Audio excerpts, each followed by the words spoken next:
Ang kumikinang na harapan ng negosyo sa palabas ay kadalasang nagtatago ng isang malupit, makulid na realidad, isang mundo kung saan ang mga personal na puot ay maaaring magbanta na liliban ang talento at profesional na merito. Ilang mga kumakailang pagsisiwalat ang nagdala sa katotohanan ito sa mas matalas na pagtutok kaysa sa nakakatakot na chismis na pumapalibot sa isa sa pinak-in-demand na young star sa Pilipinas, si Maris Racal, at ang kanyang high-profile na papel sa blockbuster teleserye ang EPJ's Batang Quiapo. Ang pangunahing mensahe na umiikot sa mga pinagkakatiwalaang channel ng industriya ay parehong simple at lubang nakakabalisa. Muntik nang maalis si Maris Racal sa palabas dahil sa matinding pressure mula sa isang single di umano'y malditang producer. Ang emosyonal na epekto ng balitang ito ang ganap na nakuha ang katagang nakakapanghinayang ay isang kolektibong hingil ng hindi paniniwala mula sa mga tagahanga na nanood na si Maris ay namumulaklak sa isa sa mga pinaka-nagkikipighaning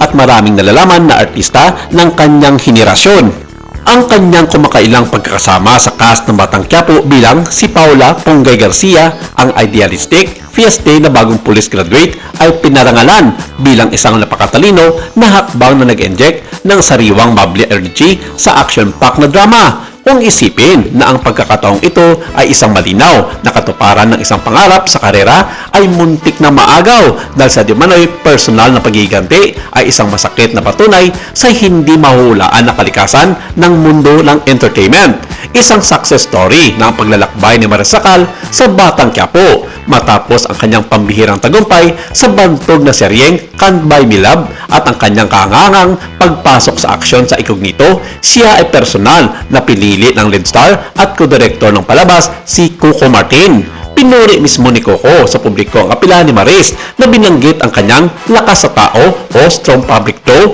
at ang kanyang kakayahang magdala ng mas magaan na elemento sa madalas na matinding salaysay. Pero ipinangako kumakailan lamang ng director, aktor at producer nitong si Coco Martin na ang lahat ng mga chismis at takaka tungkol sa pagpapatanggal kay Maris Racal sa Batang Quiapo ay puro kasinungalingan lamang. Ginagawa lamang daw ito ng mga tao at mga kritiko ng nasabing ABS-CBN hit teleserye na siraan ng show dahil sa patuloy itong namamayagpag sa ere at tinalbugan sa ratings ang lahat ng makatapat nitong show sa ibang mga channel. Ayon pa kay Coco Martin na si Maris Racal na ang natatangi at Claudia Oliang leading-lady niya sa Batang Quiapo matapos inanunsyo nito na magtatapos na ang nasabing teleserye sa unang quarter ng taong 2026 pagkatapos maghiwalay ng landas ang ABS-CBN at ng TV5 dahil sa mga hindi inaasahang mga pangyayari. Ikinalulungkot naman ito ng mga fans ng mga balita sa matagal lang minahal nilang Batang Quiapo.